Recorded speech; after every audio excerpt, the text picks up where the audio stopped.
అందరికీ షాలోమ్. ఈరోజు యెషయా గ్రంథము 49వ అధ్యాయం నుండి 51వ అధ్యాయం వరకు ఇందులో నుండి కొన్ని ప్రశ్నలు. మొదటి ప్రశ్న, ఆయన ఎవరితో యుద్ధం చేయును? రెండవ ప్రశ్న, నిత్యము ఆయన ఎదుట ఏమి ఉన్నవి? మూడవ ప్రశ్న, దేవుని యొద్దనే ఏమి ఉన్నది?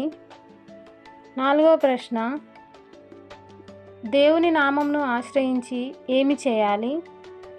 ఐదవ ప్రశ్న, సముద్రము ఎలా ఎండిపోవును?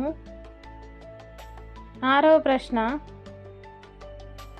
ఆయన తన మాట నీ నోట నుండి ఏమి చేసి ఉన్నాడు? ఏడవ ప్రశ్న, మనుషులు పెట్టు దేనికి భయపడవద్దు, వేటికి దిగులు పడవద్దు. ఈ సమాధానాలు తెలిసిన వారు కామెంట్ బాక్స్లో తెలియజేయగలరు. షేర్ చేయండి, సబ్స్క్రైబ్ చేయండి, లైక్ చేయండి.